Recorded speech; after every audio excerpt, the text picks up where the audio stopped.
Amigos, qué gusto que nos acompañe. En esta ocasión vamos a platicar del mercado de la electricidad, sobre todo porque parece que es cuestión de tiempo que en el Congreso se apruebe la iniciativa con las modificaciones a la ley eléctrica.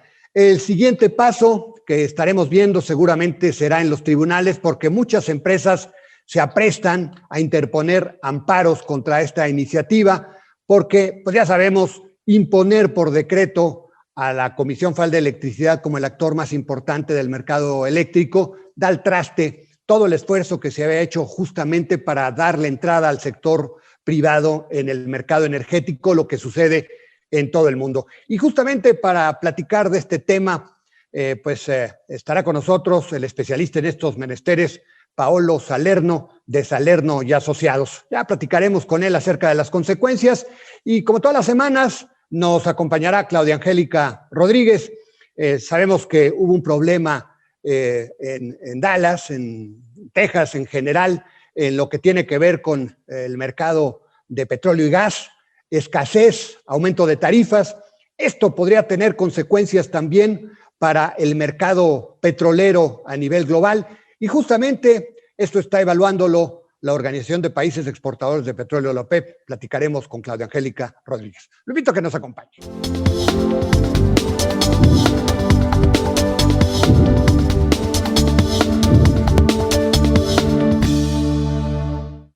Bueno, ya está con nosotros Claudia Angélica Rodríguez. Vamos a platicar acerca de las consecuencias que trajo la problemática que se ha vivido con el petróleo y el gas en el estado de Texas.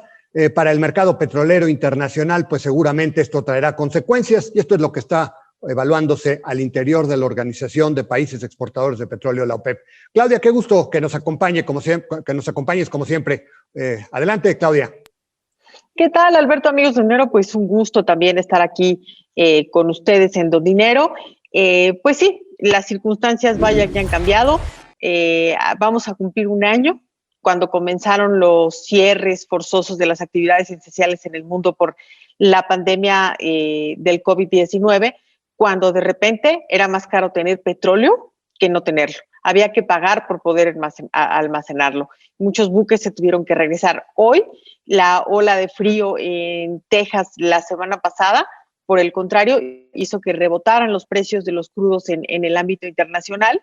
Y bueno, pues justamente esto va a tener mucha relación con la reunión de la OPEP que se va a llevar a principios de marzo y las decisiones que ahí se van a tomar. Como sabemos, la ola de frío en Texas, pues para empezar, todavía no se ha restablecido la producción en Texas, porque, bueno, pues cuesta mucho trabajo descongelar las válvulas, volverlas a prender, todo esto. Entonces es un lento regreso a la producción. ¿Qué ocurrió con la ola de frío?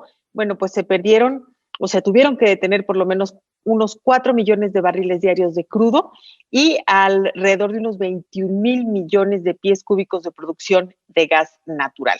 Esto obviamente impulsó los precios en el corto plazo, pero aquí hay que analizar si esto se va a mantener en lo que resta del año. En el mediano, bueno, pues Goldman Sachs también le dio un impulso a los precios de los crudos porque elevó en $10 las proyecciones para los precios del crudo en lo que resta del año, ubicando el Brent en 70, hasta en $70 en el segundo trimestre y unos $75 para el tercer trimestre. Esto debido a que pues, se espera que todavía o sea, que en el mes de febrero se haya ocasionado un déficit de 1.5 millones de barriles diarios por lo ocurrido en Texas, de millones de barriles, perdón, en todo el mes, y para marzo se espera todavía un déficit de unos 200,000 barriles. Esto obviamente pues va a apoyar los precios de los crudos. Esto lo están evaluando justamente los miembros de la Organización de Países Exportadores de Petróleo, en especial su líder Arabia Saudita y por el otro lado su aliado, la OPEP Plus, con Rusia. ¿Qué ocurre? Arabia Saudita está convencida de que se tiene que mantener el recorte de 1 millón de barriles diarios para poder sostener los precios del petróleo. ¿Por qué? Porque considera que fuera de Asia todavía la demanda es demasiado débil, en tanto que Rusia espera y va a presionar para que a partir de abril se libere ligeramente la producción para el resto de los países. ¿Esto qué significa para México? Bueno, pues ya sabemos, es un arma de doble filo porque el incremento tan fuerte del gas y del petróleo afectó a las empresas que tuvieron que parar porque estaba demasiado caro, las importaciones de gasolina los afectan, pero por el otro lado también tenemos el hecho pues, de que México es un productor de petróleo importante, que Hacienda colocó en $42.1 por barril el precio promedio para este 2021 en lo que tiene que ver con el presupuesto, y hasta ahora pues va ganando. Al cierre del 2020, aunque tuvimos por ahí algunas presiones inflacionarias, el cierre era de $47.16 por barril, y en lo que va de este 2020 hay una ganancia superior al 20% porque ha rondado los $56.84 por barril. Vamos a ver qué ocurre en la reunión de la OPEP de marzo. Ahí están los escenarios. Goldman Sachs, que impulsó también al mercado, incrementando en $10 sus proyecciones para el precio del crudo. Todo está helado en Texas. Rusia, que espera o que va a empujar para que se libere el recorte a la producción, y Arabia Saudita, que considera que todavía la demanda por el lento avance económico en el mundo va a ser bastante débil, en especial fuera de Asia. Así es de que vamos a estar muy pendientes, Alberto. Bueno, mencionabas justamente, Claudia, pues los aumentos del precio del petróleo. Esto tendría que ser una buena noticia para México, pero hay que considerar también el hecho de que la producción de petróleos mexicanos ha caído, y en ese sentido quizá no se pueda capitalizar al 100% pues este boom que se está viviendo con los precios, ¿no? ¿Cómo lo ves? Sí, el año pasado el petróleo aportó $598 mil millones a la hacienda pública, pero por el otro lado también hay que considerar que somos importadores de refinados, ¿no? Entonces eso pues no nos está ayudando. Y sí, mientras esté bajando la producción, pues no nos va a ayudar. Ya no somos un país petrolero netamente, tampoco somos un país que pinte mucho en la producción mundial, como lo llegamos a hacer en su momento. Y de ahí que, pues sí, al final del camino sí nos vaya a afectar la decisión que tomen la OPEP Plus en su reunión, que es a principios de marzo, y pues vamos a estar muy pendientes, Alberto. Qué bien lo que lo mencionas, Claudia, la OPEP Plus, porque hay que mencionar que la Rusia no pertenece a la OPEP, pero simplemente, pues últimamente sí se le está sumando en la toma de decisiones con la OPEP, precisamente para que al final de cuentas el mercado petrolero tenga muchos de los actores relevantes en la toma de decisiones, ¿verdad? Sí, es que tenemos muchos años en que la línea es muy delgadita entre la oferta y la demanda. Entonces, con que crezca tantita la oferta, los precios se caen mucho, y entonces no hay que inundar al mercado. Y por el otro lado, también hay que considerar que el mercado de Shell en Estados Unidos, después del fuerte golpe que surgió con la pandemia, tampoco ha logrado recuperarse por completo. Entonces, sí, la OPEP tiene que ser muy sigilosa, muy cuidadosa con los pasos que va a dar, porque sí podría volver a sufrir un fuerte revés, como fueron los precios que se cayeron por debajo de cero al iniciar la pandemia, Alberto. Bueno, muy bien, pues muchas gracias, Claudia, te agradezco mucho tu comentario. Por el contrario, y aquí los vemos la próxima semana. Si me permite, voy un corte y regreso con la entrevista.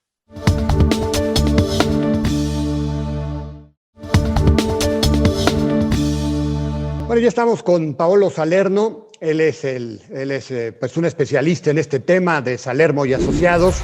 Y bueno, pues vamos a platicar, como le comentaba, acerca de esta iniciativa que pues me parece pues podría pasar rápidamente en el Congreso. Me parece que el tema más álgido lo veremos en los tribunales en los próximos días, pero me gustaría platicar con Paolo Salerno acerca de las consecuencias de esta iniciativa, que es un tema del que se ha hablado mucho. Paolo, muchas gracias por la oportunidad. Hola Alberto, muchas gracias a ti por la invitación, y aquí estamos para atender en lo que cabe las posibles dudas que podamos plantear a nuestros audientes. Paolo, privilegiar a la Comisión Federal de Electricidad por decreto, echa por tierra pues la reforma eléctrica que se logró en el sexenio pasado. ¿Cuáles serán las consecuencias para las empresas y para el mercado eléctrico en general, Paolo?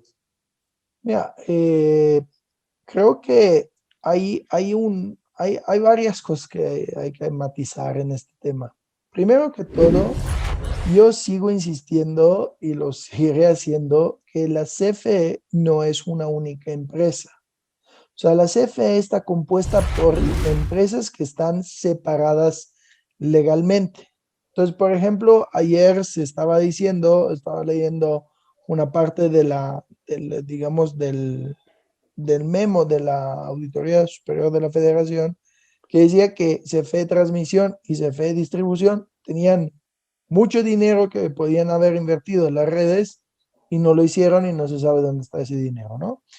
¿Qué pasa? Pasa que por parte del gobierno ven la CFE como una única empresa y esto crea una distorsión total del mercado. ¿Por qué? Pues porque evidentemente el mercado está compuesto de varios participantes. Entonces, transmisión y distribución es un monopolio natural y a eso se tienen que dedicar. Pero generación, que tiene varias empresas de generación 6, bueno, pues estas empresas están en competencia con empresas nacionales o internacionales que compiten en México. Ahora, ¿qué pasa con este decreto?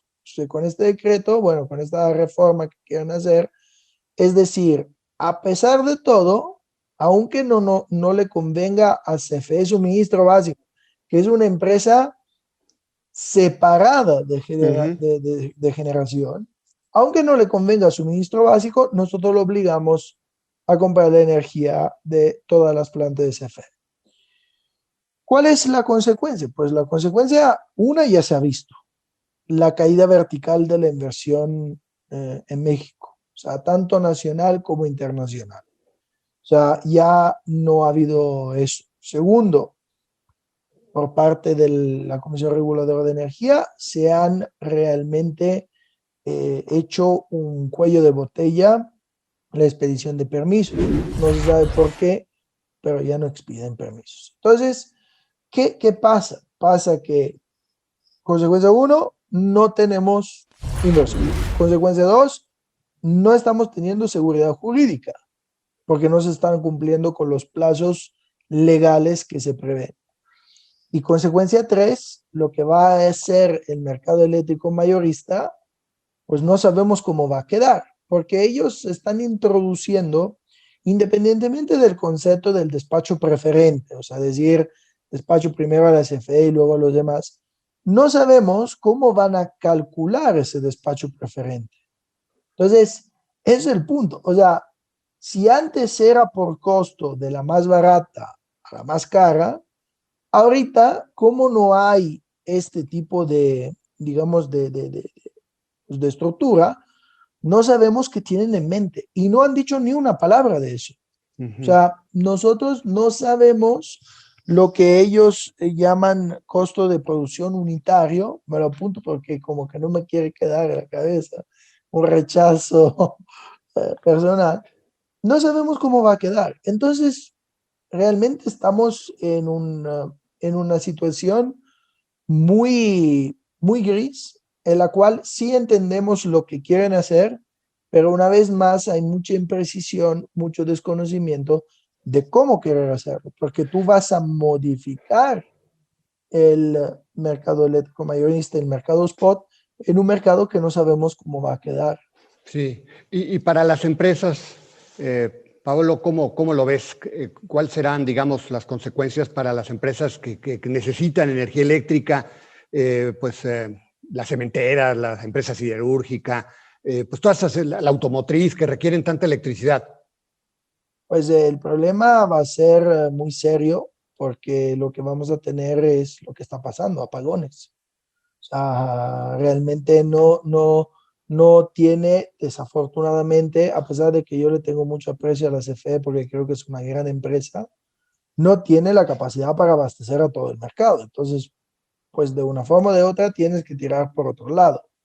¿Cuál es el punto clave? El punto clave que ahorita lo que están haciendo es trasladar esos costos al consumidor final, de forma directa o indirecta. De forma directa en las tarifas, porque evidentemente si sube el costo de la generación, subirán la tarifa, o de costo indirecto. ¿Qué hacen? Mantienen la tarifa, pero aumentan el subsidio. Entonces, de uno o del otro, el usuario final va a pagar esto. Y el otro tema que yo creo que es muy importante es que se están olvidando que las grandes empresas mundiales ya están implementando, digamos, estrategias de generación limpia, o sea, de impacto cero. Entonces, si México no ofrece ese tipo de energía renovable, limpia, pues podríamos pensar en un caso un poco más negro de que esas empresas se vayan. Entonces, también eso es un tema muy relevante que se tiene que tener en cuenta. O sea, no solo habrá una afectación para el mercado eléctrico, estas inversiones que ya se desvanecieron, sino que además podríamos perder la producción de muchas empresas que han visto a México como un mercado, sobre todo en el contexto de la relación comercial tan importante que tenemos con Estados Unidos, ¿verdad?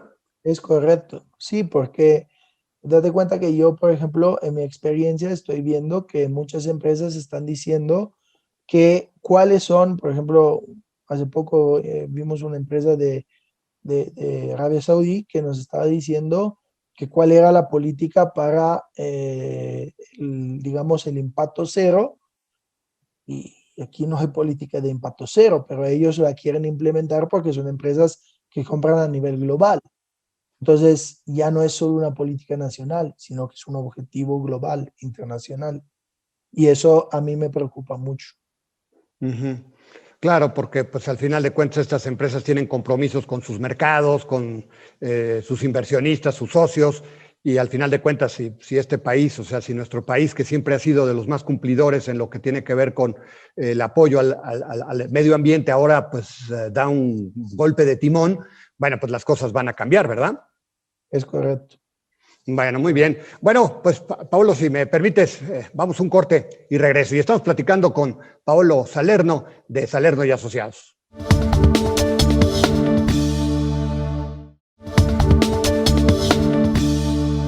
Y bueno, pues Paolo, pues estamos platicando acerca del impacto que tendrá pues esta modificación a la ley eléctrica que pues está en proceso de aprobación pues en el Congreso.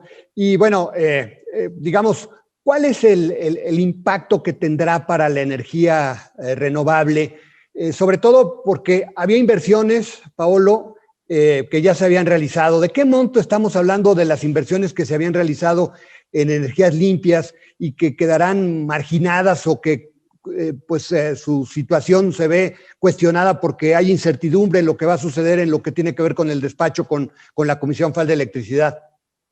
Mira, en este sentido, o sea, por ejemplo, solamente para citar las subastas eléctricas que se van a modificar aquí en esta propuesta de ley que dicen que ya no quieren.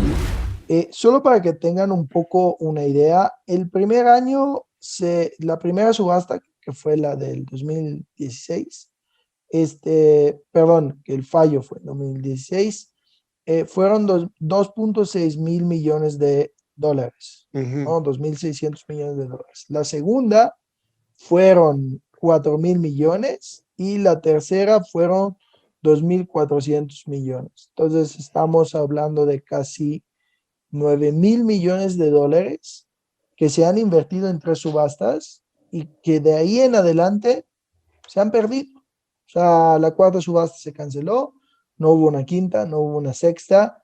Y la cosa curiosa aquí es que todo el mundo nos estaba envidiando el modelo de subasta y todo el mundo nos copió ese modelo. Yo todavía me acuerdo el artículo del New York Times en el cual se celebraba que México tenía la energía renovable más baja de toda América y una de las más bajas del mundo, que fue la tercera subasta a 20.71 centavos de dólares por megawatt hora promedio por energía potencia cells. Entonces, digo, España acaba de hacer a finales de enero una subasta, no como la nuestra porque el sistema es un poco distinto, pero nos copiaron esto. En Latinoamérica se están queriendo hacer subastas. O sea, quiero decir, tenemos un sistema que a CFE, repito, suministro básico, le da energía renovable, súper barata, y entonces, ¿por qué no aprovechar eso? Y volvemos al discurso de antes. Querer ver la CFE como una única entidad integral, en lugar de ver que CFE son varias personas sociales, son varias empresas que deberían de trabajar de forma independiente. ¿Por qué? Porque CFE suministro básico tiene ganancias, CFE calificado tiene ganancias, transmisión tiene ganancias, distribución tiene ganancias. O sea, quiero decir, CFE tiene muchas de su partición de empresa que tiene ganancia. El problema es querer, digamos, a todas costas que consumimos esa energía, esas plantas de generación que ya son, digamos, antiguas, que ya son, digamos, pasadas de moda, porque carbón y combustóleo son, digamos, aparte de que viejas, pero son centrales que ya no se utilizan en el mundo. El mundo está yendo hacia un mix renovable con batería. Entonces no se entiende por qué. Yo una razón la tengo y te la digo. Creo que ellos tienen tanto combustóleo que no saben qué hacer con él, porque a nivel internacional ya no te lo compra nadie por el impacto al medio ambiente que tienen.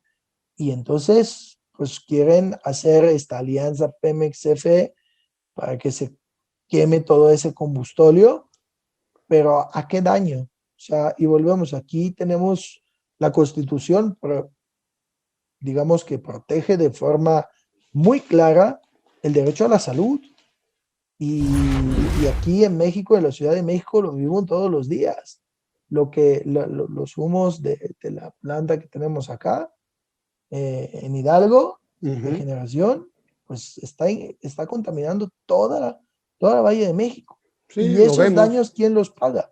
Sí, lo vemos, pues ahora que ha habido semáforos rojos y eso, la contaminación en el Valle No baja. de México no ha bajado, precisamente por esta planta que pues, lamentablemente nos afecta, ¿verdad?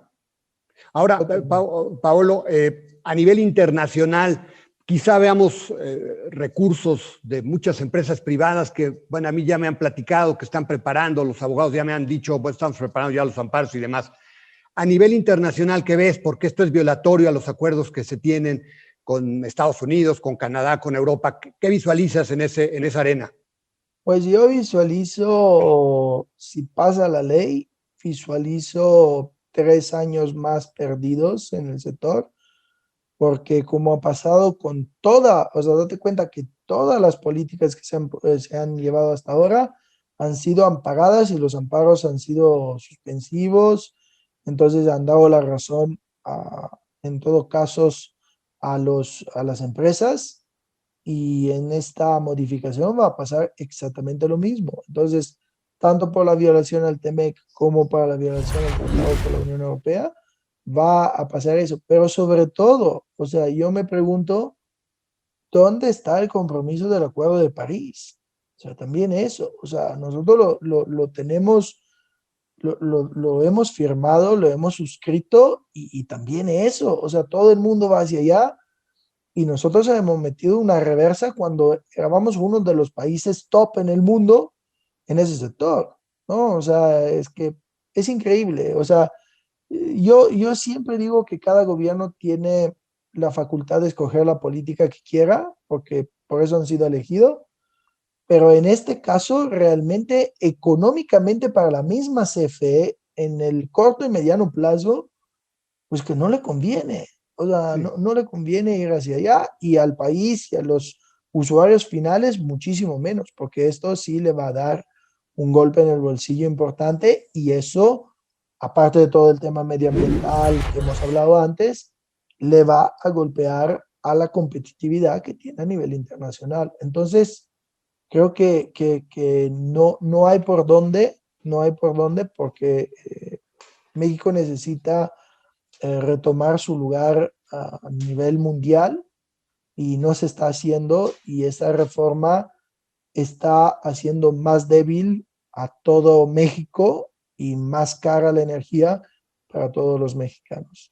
Bueno, pues muy claro, más claro ni el agua. Pues Paolo, muchísimas gracias, te agradezco mucho la oportunidad que nos has dado de platicar en esta ocasión. Muchísimas gracias, ¿eh? Muchas gracias, Alberto, es un gusto, un honor estar aquí con ustedes. Cuando gustes, aquí estamos a la orden.